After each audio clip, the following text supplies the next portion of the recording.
saja. Untuk materi pertama adalah kita akan mendengarkan presentasi dari Ibu Davina Veronica. Beliau adalah founder dan CEO Yayasan Nata Satwa Nusantara. Udah ketipet ini. Lidahnya udah minta istirahat. Beliau akan menyampaikan materi yaitu peran sosial media untuk meningkatkan adopsi dan edukasi. Kepada Ibu Davina, saya persilakan.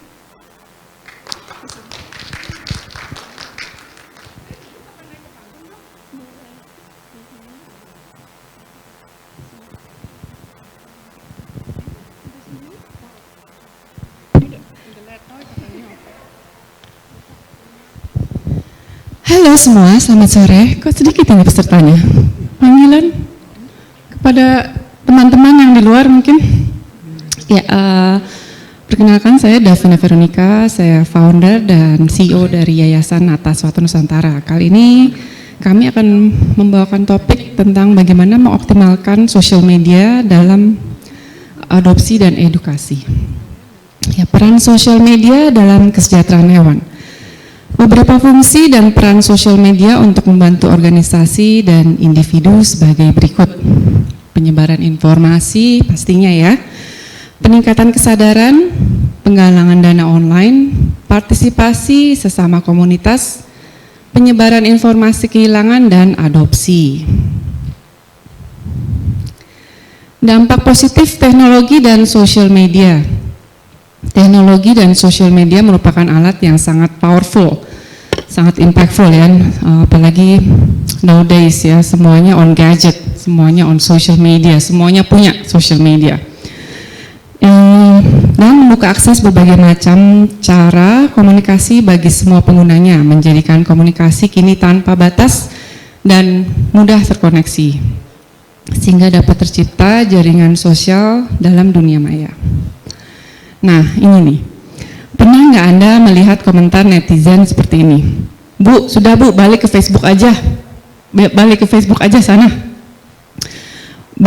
Ada beberapa suka komentar seperti ini baik di akun saya pun juga ada yang begitu ya. Kalau ada komentar netizen yang kayaknya off banget gitu. Ini ada alasannya. Ini berhubungan dengan cara kita mengoptimalkan sosial media, yaitu kenali karakteristik para pengguna sosial media. Tiap platform memiliki karakteristik pengguna yang berbeda-beda. Hal yang membuat karakteristik pengguna berbeda itu usia, social class, dan gaya bahasa. Social class itu bukan maksudnya it's all about material aja ya. Banyak yang seperti kayak pengusaha, politisi itu kan menggunakan platform juga mungkin untuk ya usahanya atau untuk berkampanye juga ya sebagai politisi. Pengguna FB atau Facebook mayoritas penggunanya adalah generasi baby boomers. Semua dianggap serius. Generasi baby boomers mudah percaya pada hal-hal yang berbau hoax. Seperti misalnya nih, kisah anak durhaka yang berubah jadi ikan pari. Masih percaya tuh kayak gitu-gitu ya. Sedangkan pengguna Instagram atau IG sangat menyukai gimmick. Mayoritas penggunanya adalah Gen X dan millennials. Millennials siapa? Pengguna TikTok mayoritas penggunanya adalah remaja. Sangat menyukai hiburan. Nah, dengan mengenali karakteristik pengguna, maka copywriting bisa menyesuaikan bahasa sesuai dengan market di tiap platform itu. Gitu. Bagaimana cara mengenali followers sosial media kita? Manfaatkan fitur professional dashboard untuk menganalisis perkembangan akun. Dari professional dashboard akan terlihat jenis konten seperti apa dan waktu-waktu yang ramai pengguna, jenis kelamin, usia, dan kota tempat followers tinggal.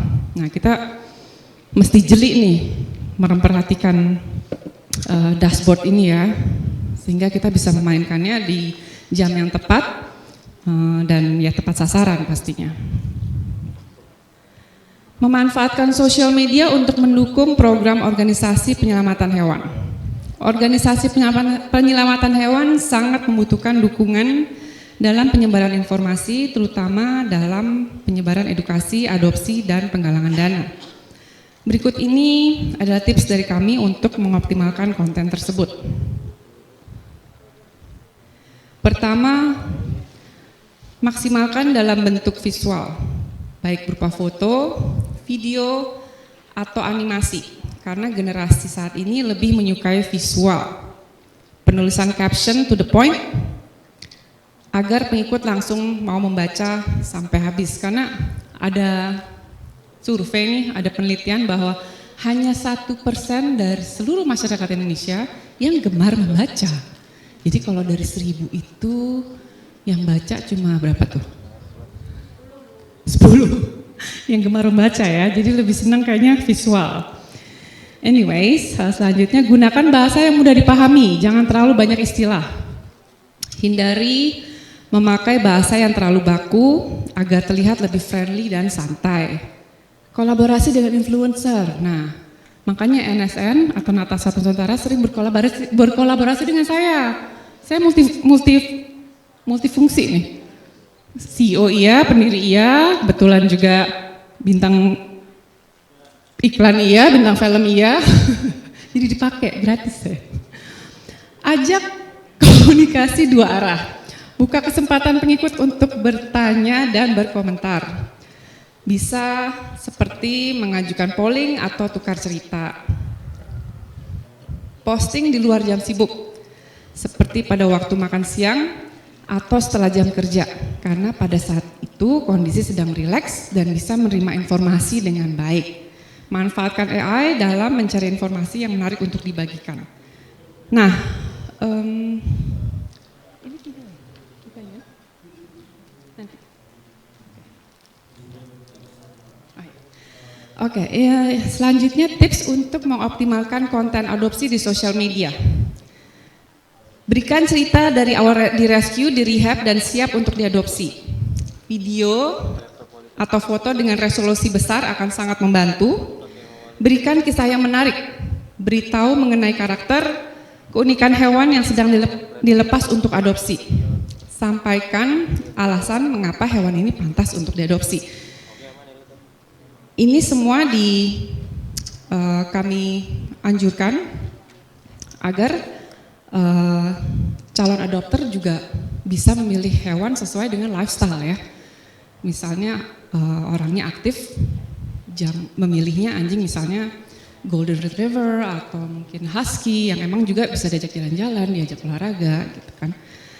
Lalu kemudian sanjung para pengikut bahwa mengadopsi adalah aksi yang sangat luar biasa dan sangat membantu mengubah dunia. Pilih lagu-lagu yang sedang tren, sesuaikan dengan ritme video agar konten dapat dipromosikan oleh aplikasi. Lebih sering membuat cerita sukses adopsi agar menginspirasi para pengikut untuk ikut mengadopsi. Selanjutnya dari kami ada tips untuk mengoptimalkan konten penggalangan dana di sosial media. Pertama, berikan cerita lengkap mengenai kondisi dan latar belakang, mengenai mengapa butuh orang-orang untuk membantu. Video atau foto dengan resolusi besar akan sangat membantu, sekali lagi. Pilih lagu yang sedang tren, disesuaikan dengan ritme video agar konten dapat dipromosikan oleh aplikasi. Pakai musik yang mendayu-dayu agar pendengar terpanggil empatinya. Sanjung para pengikut bahwa dengan berdonasi telah menyelamatkan banyak nyawa. Berikan update secara berkala agar para donatur dapat melihat hasil dari kebaikan yang sudah mereka berikan. Bisa gunakan opsi dari fitur iklan untuk boost konten. Ini seperti contoh di sini nih. Jadi ketika para donatur atau orang yang mau menyumbang, misalnya nyumbang 55.000, saya bisa kasih apa sih atau bisa ada dampak apa terhadap shelter Anda ketika saya berdonasi segini. Kami tulis di situ. Jadi kan orang merasa, wow, saya menjadi bagian atau saya berkontribusi terhadap pembangunan shelter atau apapun operasional di Natas atau Nusantara gitu. Nah untuk ini kami berikan contoh video versi kami, mungkin bisa dipasang.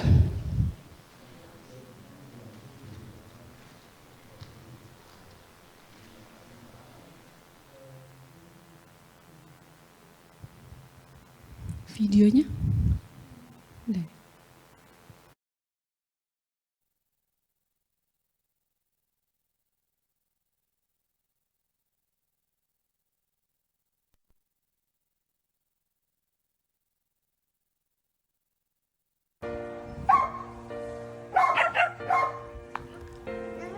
Di tempat ini, kami merawat ratusan ekor hewan terlantar. Di tempat sederhana ini pun, kami telah merehabilitasi ratusan ekor hewan, meningkatkan kualitas hidupnya, dan merumahkan mereka ke pelukan keluarga abadi. Namun sayangnya kami terdesak untuk pindah, karena tempat ini dalam proses jual oleh pemiliknya. Akhirnya kami memberanikan diri membeli sebidang lahan seluas kurang lebih 4.800 meter persegi di Bogor.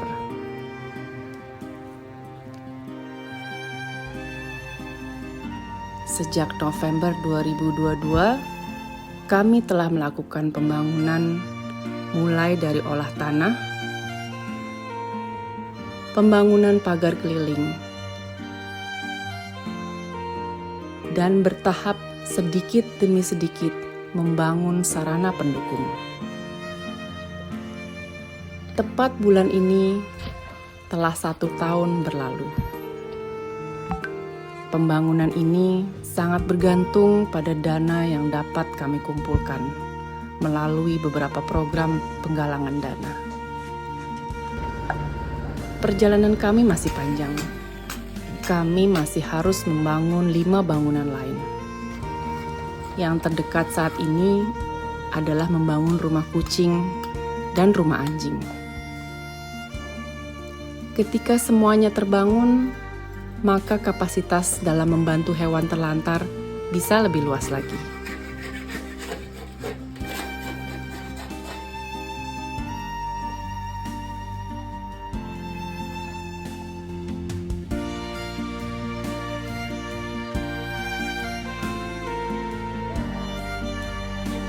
Kami tidak bisa melalui ini tanpa berkat dan dukungan dari para dermawan. Hingga detik ini pun, program kerja yayasan kami bisa berjalan berkat uluran tangan banyak manusia-manusia mulia. Saat ini kami berkejaran dengan waktu, dan nasib hewan-hewan ini berada di tangan kita semua.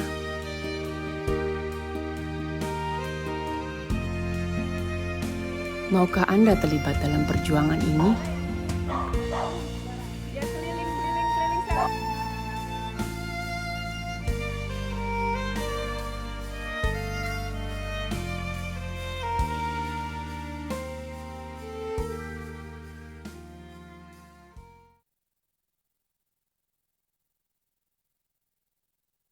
Teman-teman luar sana untuk membantu kami. Puji Tuhan, puji syukur, alhamdulillah. Oke, selanjutnya memanfaatkan algoritma sosial media. Apa sih itu algoritma sosial media? Serangkaian aturan matematis yang digunakan oleh platform untuk menyaring dan menampilkan konten kepada pengguna. Ini dirancang untuk mempersonalisasi pengalaman pengguna berdasarkan preferensi, interaksi sebelumnya, dan faktor lainnya. Tujuannya untuk meningkatkan keterlibatan pengguna dengan menampilkan konten yang lebih relevan dan menarik bagi masing-masing individu. Contohnya nih, misalnya saya lagi nge-like foto gajah. Pasti di feed itu mau nggak mau dipenuhi dengan foto-foto gajah. Pernah begitu kan, pasti teman-teman lagi suka melihat foto anjing atau kucing yang keluar itu terus. Nah itu namanya algoritma sosial media ya. Lalu selanjutnya menjebak pengguna dengan algoritma agar akun kita nempel terus di feed atau halaman explore para pengguna. Buatlah konten yang disukai banyak orang dan siapkan copywriting yang memancing orang untuk ikut berkomentar di postingan. Karena dengan memberikan likes atau komen, maka algoritma sosial media akan menjadikan konten kita sebagai preferensi di kemudian hari.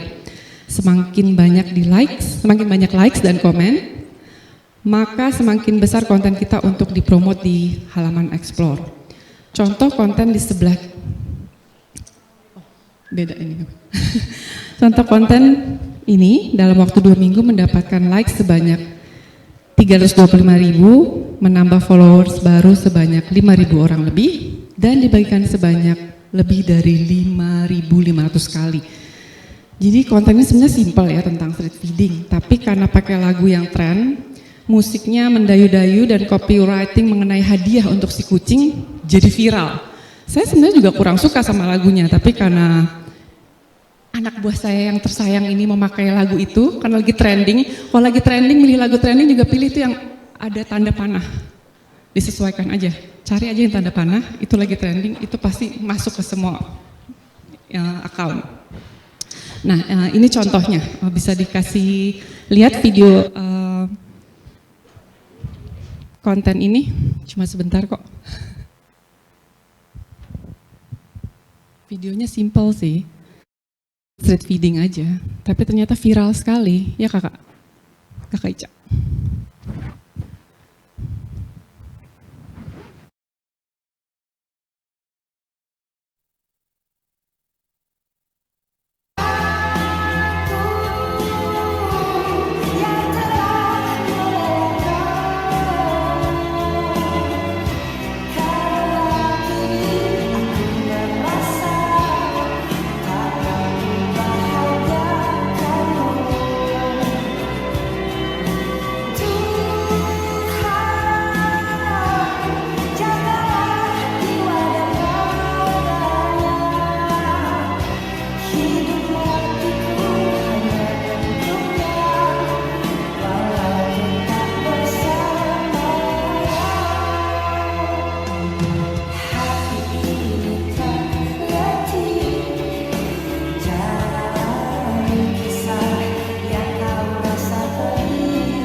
Yang tidak dilakukan dalam berkomunikasi melalui sosial media dan dapat berpotensi untuk di shadow ban atau disembunyikan dari halaman para pengguna itu adalah menyebarkan berita bohong.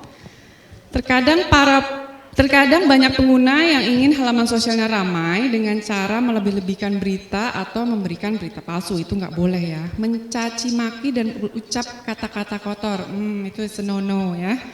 Kondisi seperti ini hanya akan membuat pengikut menjadi malas mengikuti karena pengguna sosial media ingin mendapat informasi dan hiburan, bukan perkelahian. Memperlihatkan konten berisi darah dan luka terbuka, itu juga nggak boleh. Karena aplikasi sosial media memiliki fitur yang dapat mendeteksi postingan tersebut sehingga postingan akan dibuat terbatas. Jadi ini mereka juga teknologi ini pintar ya, mereka menyaring sendiri gitu loh. Mana yang boleh yang atau pantas dilihat, mana yang enggak gitu. Jadi kalau ada postingan-postingan itu pasti diumpetin dari sistemnya. Selanjutnya informasi tambahan mengenai branding. Tidak hanya perusahaan, organisasi atau yayasan juga perlu branding. Branding adalah upaya komunikasi dalam bentuk visual mengenai siapa diri kita dan bagaimana ciri khas kita agar membedakan dari yang lain.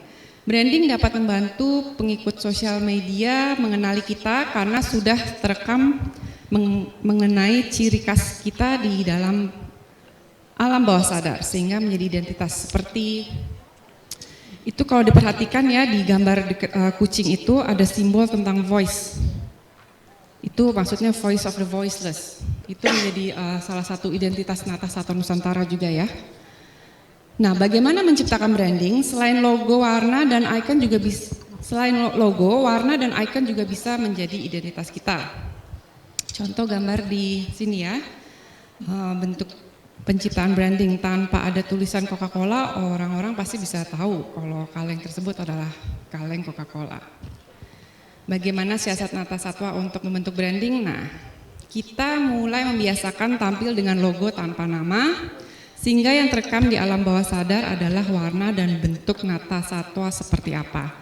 Kami juga membiasakan untuk membuat konten yang selaras dengan warna yang menjadi identitas organisasi. Tidak hanya dua hal tersebut, kami juga menggunakan labeling para pengikut sebagai bentuk branding. Kami menyebut para pengikut kami dengan sebutan Paw Heroes, yang artinya pahlawan hewan. Labeling juga strategi brainwashing para pengikut agar berlaku sebagai menjadi heroes, sehingga ketika dengan sebut nama itu, pengikut merasa memiliki tanggung jawab untuk memenuhi labeling menjadi Paw Heroes. Sekian dan terima kasih.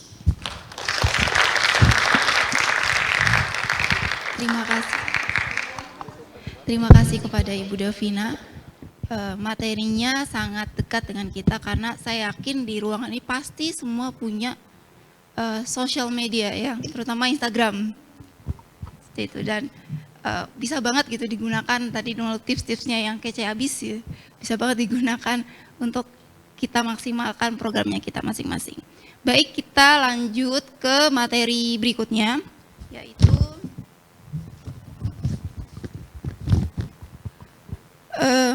materi ini mengenai social media animal cruelty content, what you need to know. Materi ini akan disampaikan oleh Ibu Nicola O'Brien. Beliau adalah lead koordinator Asia for Animal Coalition. Materinya akan disampaikan melalui recording kepada tim, tapi beliau hadir secara virtual. Nanti kita diskusi langsung dengan beliau.